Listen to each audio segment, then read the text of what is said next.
So I want to talk briefly about kind of my range setup, only as far as my actual like range belts. If I got into the full kit, it would be a really long video. I'm gonna try to break this down into a couple videos. If you guys are interested in seeing like what my case setup is for the range day, what I use in it, all of that stuff, we can do a video on that. Let me know in the comment section if you'd be interested in that. But in this video, we're specifically going to be talking about my range belt setups.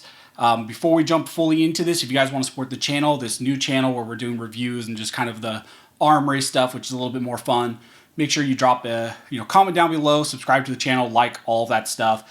And then also, if you want to support me further, you can go over to my website. It's armedscholar.com.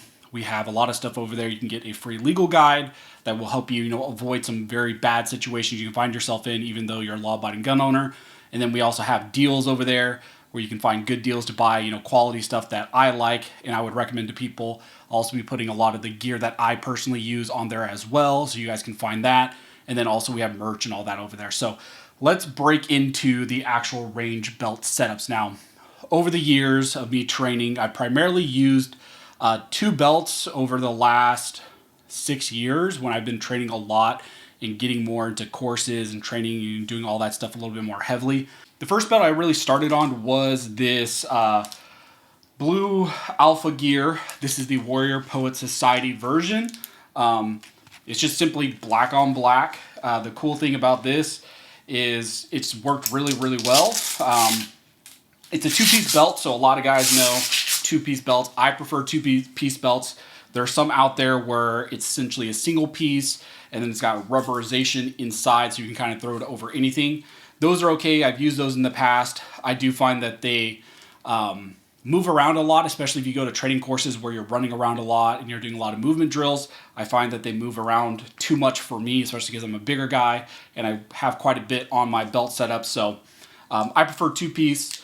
This blue alpha gear one has worked really, really well for me. It just has an inner piece that I, go through my belt loops, and then this outer piece goes right on top of it. Now, let's get into the particulars. So that's the belt. It's the blue alpha gear. It's just the Warrior Poet Society branded one. Doesn't make it any more special than the others, but I just want to support John Lovell over there because he's a good guy, friend. So I didn't know him at that time, but I liked his stuff, so I bought the belt. I run quite a few mag holders, and that's mainly because I'm in California. I run a bunch of mag pouches, and we have magazine restrictions. So if I ever had to run 10-round magazines for whatever restrictions, maybe if I went to a course or, some sort of qualification for whatever reason, if I was restricted to just 10-round mags and didn't have my Freedom Week mags, I needed more capability. So that's why I run 3 pistol mags and then 1 rifle mag. But for most of the time, I use Freedom Week mags that I have. The one up here at the very front is the one that I use the most for like my speed reloads and all that stuff. This is I believe a T-Rex Arms Mars carrier, I think is what they call it. And I run that on all of the belts. You'll see a lot of redundancy in the belt setups for the most part now because I like what I like. I've gone through a lot of stuff and kind of figured out what I prefer. These back here, the two magazine pistol mags and then the rifle magazine holder, I believe these are S-Stack Kiwis, just simply black on black. I think these are the mid-height ones, and I have them attached just simply through the loops, the Molly loops, and the holders that they came with from S-Tack is what I've used, and I've never really had any issues with them. The new thing that I've moved to since then is I used to have a bunch of different dump pouches, and I prefer to actually have dump pouches, especially when you go to long training courses, just for admin purposes, for pens, empty mags, water bottles, all those things that you end up running. I have to have a dump pouch. I prefer to have a dump pouch. This one is, I believe, the Flatline Fiberco. It's like the medium-sized dump pouch, and it goes right underneath my rifle mag, which I like because it doesn't take up extra space on my belt. And so it just sits right underneath my rifle mag, and if I need to roll it up, I just simply fold it in half, roll it up, and I would do this a lot neater if I actually was going to store it for a long period of time, but simply roll it up and then it just sits right underneath there, and so it saves a lot of space. And then I always run medical on the back. This one I want to say is from Haley Strategic. I think this is their mag pouch. I would have to double check, but I'm almost positive this is the Haley Strategic medical pouch. I like to put my blood type on there. Tourniquet. Always have a tourniquet and med pouch on all my belts just in case. Not that I'm super great at doing medical stuff, and a lot of times when I go to training courses, there's some sort of like medical expert in some capacity there, or usually the trainer is pretty, whoever's running the course is pretty good at whatever medical we would need. But I like to have one on me, and these become pretty easy to take in and out. A little bit of a pain once you take them out and need to put them back in, but easy access for me or anybody else to get to. But yes, I run a medical. It has a whole blowout kit, some medical shears, tourniquet. I think this is a cat tourniquet on this one. And then on this specific belt, on all my belts really, I like to run a knife as well. And this one I believe is from Stroop Knives.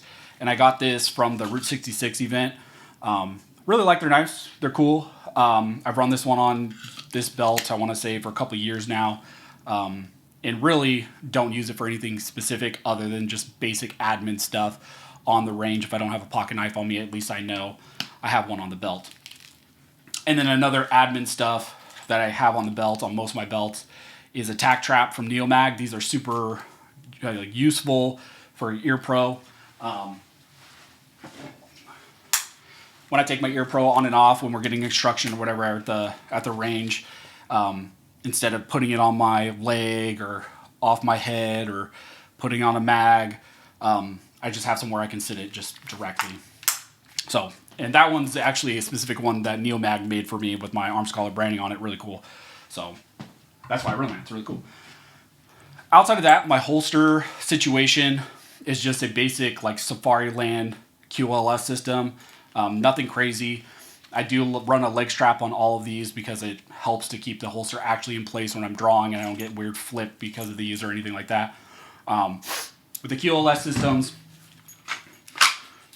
also gives me the versatility because I have a lot of guns, a lot of different holsters. It's just really easy just to swap stuff back and forth as need be to change out guns. So what I've been using recently has been the new Staccato P4 HD.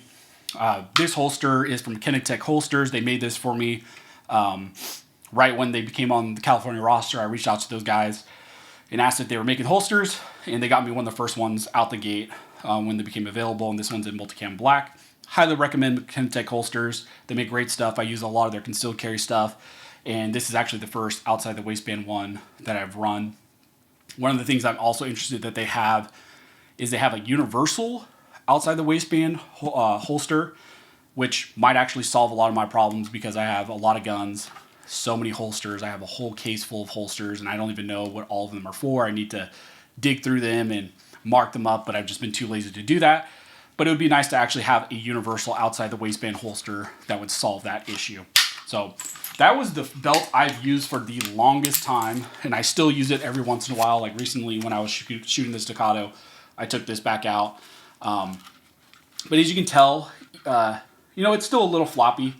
It's definitely got some wear on it, so it's been broken in quite well, but it's not as rigid as potentially I would like. And so that's why I went to a new range belt, which I have been using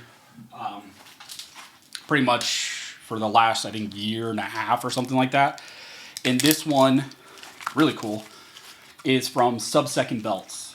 No affiliation with those guys. I just like what they do. I took a course with Achilles Heel Tactical and Rick Crowley, and this is the belt that he uses, and I liked it, and I asked him about it. He said it was solid, so I decided to reach out to them and get one of my own.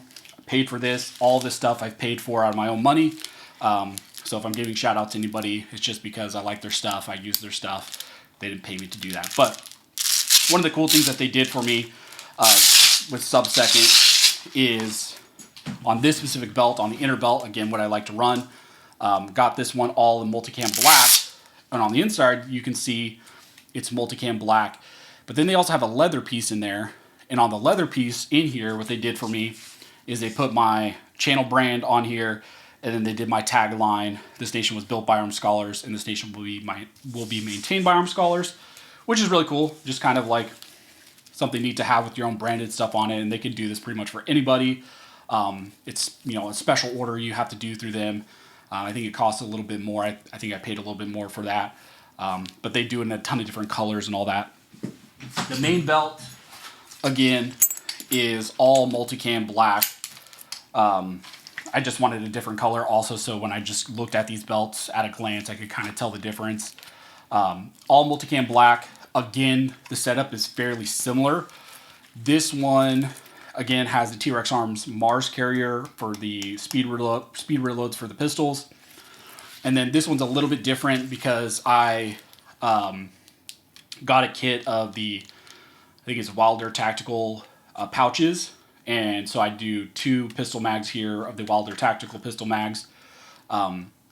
They've been just as fine as the S-Tac Kiwis. I haven't seen any issue. These ones, instead of having a plastic insert, they're just kind of all retention through the bungee.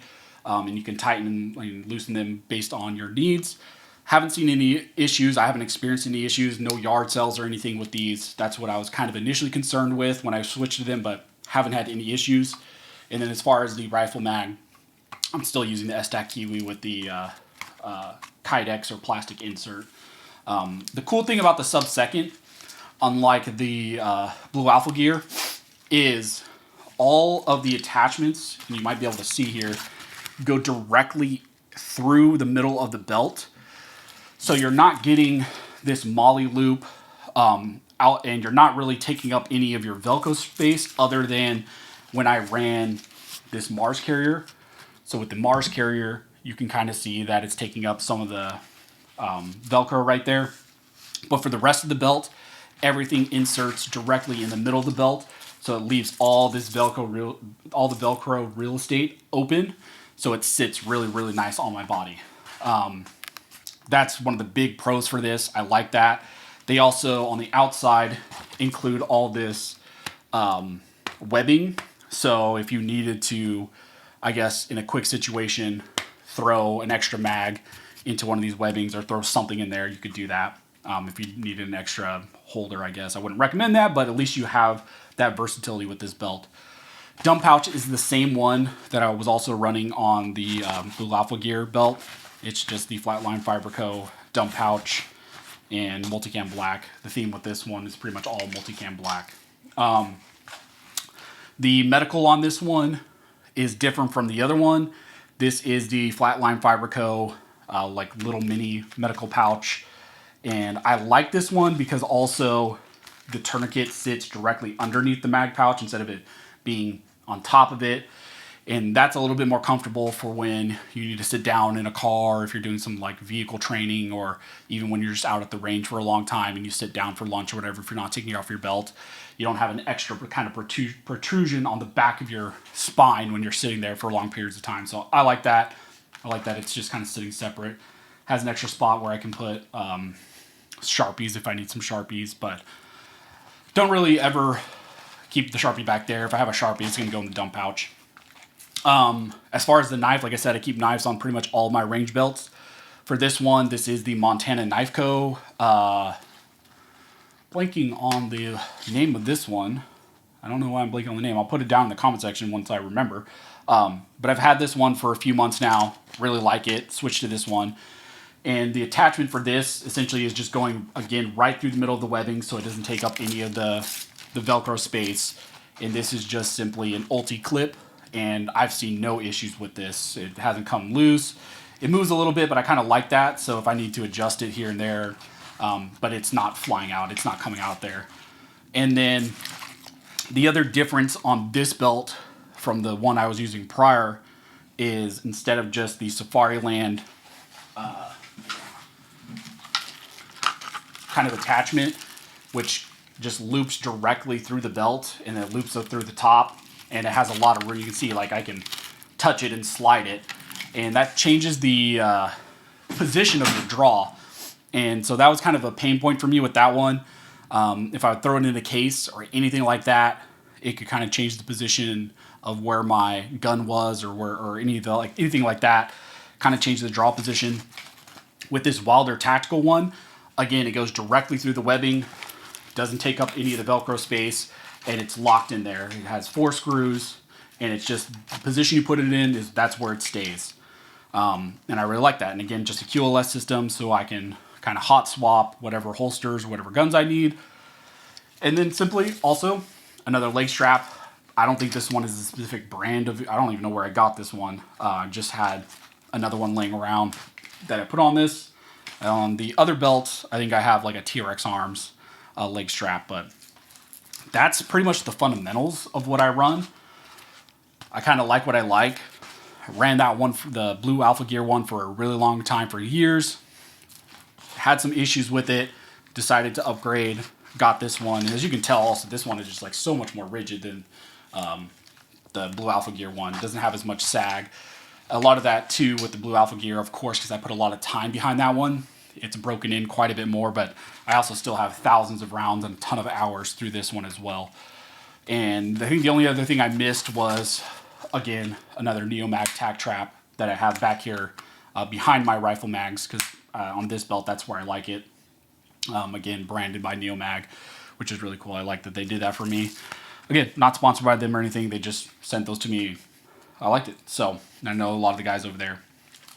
One of the other cool features with the Subsecond that I paid for and that they do is on the front part right here, where you have the D-ring or whatever, they have the leather, and then they can put whatever you want there, but I had them put the armedscholar brand just simply right there also. So that was really cool. So this is, a high quality belt. I really like it, multicam black, and then it also has these little branding, features in it that make it extra special to me that I like to run. And everybody always asks me about it when they see that, like where I got it from. So yeah, if you like any of this stuff, again, you can find them all online by the names that I told you guys. You can also go to the website, where if I can find some of this stuff, I'll link it there where you can find it as well. I'll try to keep it maybe like a little tab or playlist that's specific to my gear. The only other thing that I usually keep on my belt that was in my range case back there, but usually this is sitting on my belt at all times, and it's just a pack timer, because this is, out of really anything outside of your firearm itself and the ammo that you're running, this is the thing that makes the difference. It's running a timer. It's made me so much better at shooting, figuring out draw times, doing specific drills to make sure I'm hitting standards, upping standards, doing all that stuff. So this really leveled me up, and I always recommend everybody, every gun owner, if you're trying to train, you're trying to get more proficient, buy a timer, because that will change your game more than anything else. That will make you a better shooter. And if you ask any high-level trainer or shooter, a timer is an absolute necessity. Again, if I can find specific links to this, I'll add it to the website so you guys can find one as well. There's a lot of good ones out there, but this is the one I've just had for a really long time, and it's done well for me. If I'm training inside doing like dry fire, I'll just put some tape over the top of the speaker so it's not as loud or whatever, and scare the cats and all that. But yeah, that's pretty much just the fundamentals of the range belts that I use. If you ever see me at any range events, or if you go to any courses that I'm at, those are probably the one or two belts that I'm running at any given time. Again, for the last year plus, it's been the Subsecond belt. That's kind of my mainstay now. Every once in a while, I'll switch back to the blue Alpha Gear, just kind of like an old pair of shoes that just fits really well. But I prefer right now the Subsecond belt. I think it's just far superior in my opinion, at least for my body type, what I want to run, how I want to set things up. That's been my preference. So yeah, if you guys have any questions or any comments, drop them down below. I'll try to answer. If you want to find any of this stuff, if I can find links to it, I'll put it over the website. But yeah, thank you guys so much for all of your support with this channel. If you guys like this type of content or have any questions or want me to cover anything else that maybe I have, or if you're like, hey, do you have this? And if you do, review it. Let me know in the comment section, and I'll cover some of those things. I'll probably go through the kind of actual range setup, like what do I take in my case when I need to go train and all that stuff, because I have that pretty locked in as well and set in standard. And I'll be doing a lot of gun reviews and kit review and body armor review as well. But yeah, thank you guys so much for all of your support. Don't forget to like, comment, and subscribe. And never forget, this nation was built by armed scholars, and this nation will be maintained by armed scholars.